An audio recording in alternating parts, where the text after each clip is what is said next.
जीतेंगे हम ये वादा करो, हिम्मत हमेशा ज्यादा करो। कि जीतेंगे हम ये वादा करो, हिम्मत हमेशा ज्यादा करो। किस्मत भी रूठे पर हिम्मत ना टूटे, मजबूत इतना इरादा करो, मजबूत इतना इरादा करो। Bang, bang. जय हिंद फ्रेंड्स, स्वागत है आपको अपने यूट्यूब चैनल इस अल्फा सीरीज में। दोस्तों, जैसा कि हम लोग जानते हैं, आप लोग अल्फा सीरीज में 3 सब्जेक्ट को कवर कर रहे हैं, यानी 3 मंत्री को मार रहे हैं। तो क्लास 12 में आप लोग 3 सब्जेक्ट को कवर कर रहे हैं, फिजिक्स, केमिस्ट्री, मैथ और बायो। जो लोग जेई की तैयारी करते हैं उनके लिए मैथ, और जो लोग नीट की तैयारी करते हैं उनके लिए बायो। तो दोस्तों, आज की इस वीडियो में आप लोग मैथमेटिक्स का एक छोटा सा चैप्टर है एलपीपी यानी लीनियर प्रोग्रामिंग प्रोग्रेशन। तो दोस्तों, इस चैप्टर का आप लोग आज की इस वीडियो में नोट्स देखेंगे। उसके बाद मैं इसी चैप्टर के आपको प्रीवियस ईयर क्वेश्चन 15 साल प्रीवियस ईयर क्वेश्चन प्रोवाइड कराऊंगा सीबीएसई और बिहार बोर्ड को। इस चैप्टर से आईटी में क्वेश्चन नहीं आता है, आईटी में कभी भी इस चैप्टर से कोई भी क्वेश्चन नहीं आता है। और दोस्तों, अब तक की बात बता दूं तो अब तक आप लोग मैथमेटिक्स यानी इस तीसरे मंत्री में आप लोग 3 चैप्टर कवर कर चुके हैं। पहला है अपना डिटरमिनेंट, दूसरा मैट्रिसेज, आईसीएफ यानी इनवर्स ट्रिग्नोमेट्री फंक्शन। तो चलिए दोस्तों, इस वीडियो में आप लोग सबसे पहले मैथमेटिक्स का ओवरव्यू लेते हैं कि आखिर 12 में कितना चैप्टर कवर करना है, अब तक हम लोग कहाँ तक पहुंचे। और उसके बाद मैं आपको एलपीपी यानी लीनियर प्रोग्रामिंग प्रोग्रेशन का नोट्स दूंगा और प्रीवियस ईयर क्वेश्चन।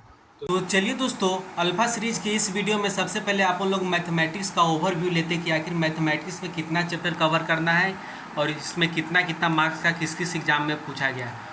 तो सबसे पहले मैथमेटिक्स का ओवरव्यू देखें, तब सबसे पहले आप लोग जान लें कि मैथमेटिक्स में आपको क्लास 12 मैथमेटिक्स में आप लोगों को 15 चैप्टर कवर करना है।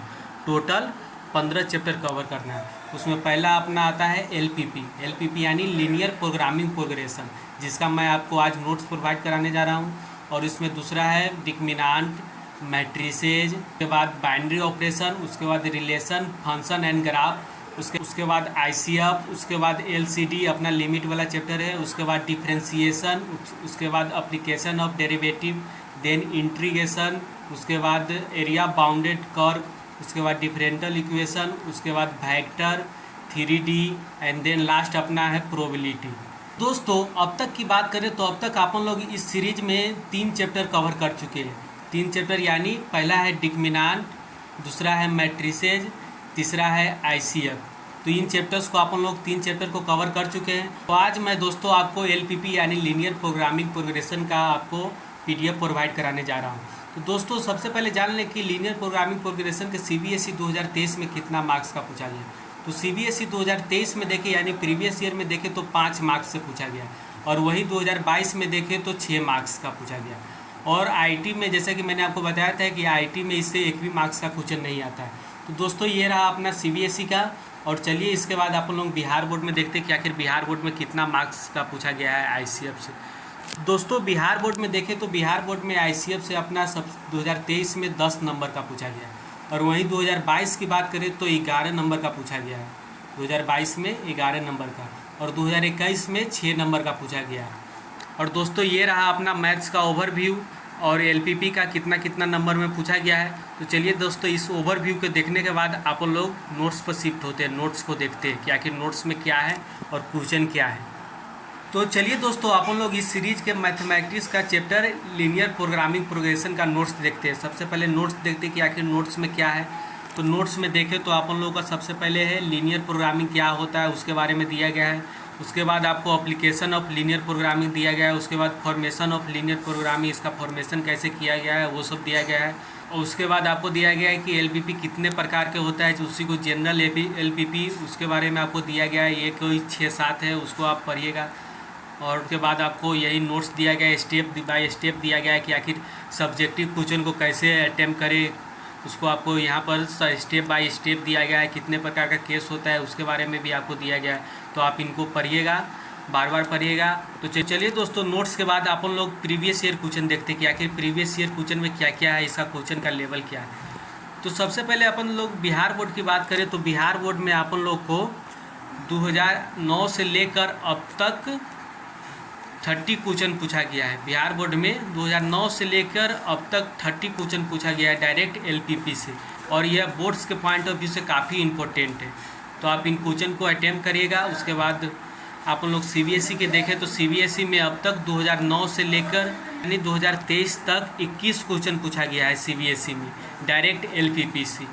और दोस्तों ये रहा आपका आंसर शीट। आप पहले क्वेश्चन को अटेम्प्ट करेगा, उसके बाद आप आंसर मिला सकते हैं। तो दोस्तों ये रहा अपना प्रीवियस ईयर क्वेश्चन। तो दोस्तों और एक बात मैं आपको बता दूं कि एलपीपी में 2 प्रकार का क्वेश्चन पूछा जाता है, यानी कि लीनियर प्रोग्रामिंग प्रोग्रेशन में आप लोगों को एग्जाम्स में 2 प्रकार का क्वेश्चन पूछा जाता है। इसमें पहला आता है सब्जेक्टिव टाइप। इसमें आपको केस दे दिया जाएगा, जैसे कि इस प्रकार का ये रहा बिहार बोर्ड में, देखिए आप 2009 में इसमें केस एक दे दिया जाता है। इस केस के आधार पर पूछा गया, आपको केस से आपको फाइंड करना रहता है। और वहीं दूसरा आता है ऑब्जेक्टिव यानी सिंपल आपको पूरा दिया जाता है, इक्वेशन दिया जाता है, जैसे कि ये देखिए 22, 23, 24, 25, 26, 27 इस टाइप का क्वेश्चन। और यहाँ पर एक 10 नंबर भी है, 9 नंबर भी है, इस टाइप का क्वेश्चन। और सीबीएसई में भी ऐसे ही पूछा जाता है। सीबीएसई में अधिकतर खाली केस बेस्ड वाला क्वेश्चन पूछा जाता है, यानी कि सब्जेक्टिव टाइप। आपको मैक्सिमम इसी प्रकार का क्वेश्चन पूछा गया, आपको इन दे दिया जाता है केस, आपको इसके आधार पर आपको फाइंड करना रहता है। और कुछ कभी आपको ऑब्जेक्टिव भी पूछ लेता है, जैसे कि देखिए यहाँ पर 10 नंबर में दिया गया है, यहाँ पर 10 नंबर में दिया गया है ये सीबीएसई 2017 में। और आगे देखें तो आगे भी दिया गया है यहाँ पर 15, 16, 17, 18, 15, 16, 17, 18 और वहाँ पर 13 नंबर भी है। तो दोस्तों ये रहा अपना प्रीवियस ईयर क्वेश्चन। आप इन क्वेश्चन को जरूर अटेम्प्ट करिएगा, ताकि आपको माइंड में पूरा इमेज क्लियर हो जाए कि कैसे कितना क्वेश्चन का कैसे लेवल कितना है। तो दोस्तों ये रहा अपना एलपीपी यानी लीनियर प्रोग्रामिंग प्रोग्रेशन का नोट्स। आप इस नोट्स को पढ़ेंगे, बार बार अगेन एंड अगेन पढ़ेंगे, और जितना हो सके जितना ज़्यादा क्वेश्चन का प्रैक्टिस करेंगे। आप सबसे पहले एनसीईआरटी बनाएंगे। एनसीईआरटी बनाने से आपको क्या होगा कि पूरा कॉन्सेप्ट क्लियर हो जाएगा। उसके बाद आप प्रीवियस ईयर क्वेश्चन पर शिफ्ट होइएगा। जो लोग सीबीएसई से है वो लोग सीबीएसई का प्रीवियस ईयर क्वेश्चन बनाइएगा, और जो लोग बिहार बोर्ड से है वो लोग बिहार बोर्ड का क्वेश्चन बनाइएगा। और उसके बाद आपको टाइम बचे तो आप अदर बुक पर शिफ्ट हो सकते हैं, जैसे कि R S Agarwal, R D Sharma, आप इन बुक्स को बना सकते हैं। और दोस्तों आपको मैं एक बात और रिपीट कर दूं कि इस चैप्टर से कभी भी आईआईटी में कुछ क्वेश्चन नहीं पूछा गया, ये सिर्फ बोर्ड्स के लिए है। तो आप इन चैप्टर को सिर्फ बोर्ड्स के लिए ही पढ़ेंगे, आईआईटी के लिए चिंता नहीं लेंगे। और दोस्तों जैसा कि हम लोग जानते हैं कि मैथ से किसी भी एग्जाम में किसी भी चैप्टर से कोई भी किसी भी प्रकार का आपको डिफिनीशन नहीं पूछा जा सकता है, जैसे कि व्हाट इज एलपीपी, ये सब कभी भी नहीं पूछा जाता। मैथ्स यानी प्रॉब्लम, तो आप सिर्फ प्रॉब्लम पर ध्यान दीजिए। जो मैं नोट्स प्रोवाइड कराया हूँ उस नोट्स को अगेन एंड अगेन पढ़िए। फिर आप जितना हो सके जितना ज़्यादा से ज़्यादा प्रॉब्लम का प्रैक्टिस करिए, जितना हो सके जितना ज़्यादा से ज़्यादा प्रॉब्लम का प्रैक्टिस करिए, मैक्सिमम से मैक्सिमम प्रैक्टिस करिए, तो ही आपका सिलेक्शन होगा, तो ही आप बोर्ड्स में मैक्सिमम से मैक्सिमम मार्क्स अचीव कर सकते हैं। जितना आप मैक्सिमम से मैक्सिमम प्रैक्टिस करेगा उतना आपका स्पीड बढ़ेगा, उतना आपका कॉन्सेप्ट क्लियर होगा, जल्दी आप क्वेश्चन सॉल्व कर सकते हैं एग्जाम्स में। तो आप क्वेश्चन को प्रैक्टिस करिए, जितना हो सके जितना प्रैक्टिस करिए, जितना टाइम मिलता है आपको उतना प्रैक्टिस करिए। दोस्तों लास्ट में आपको 2 लाइन कहना चाहूँगा, जीतेंगे हम ये वादा करो, हिम्मत हमेशा ज़्यादा करो। कि जीतेंगे हम ये वादा करो, हिम्मत हमेशा ज़्यादा करो। किस्मत भी रूठे पर हिम्मत ना टूटे, मजबूत इतना इरादा करो, मजबूत इतना इरादा करो। मिलते हैं नेक्स्ट वीडियो में। जय हिंद।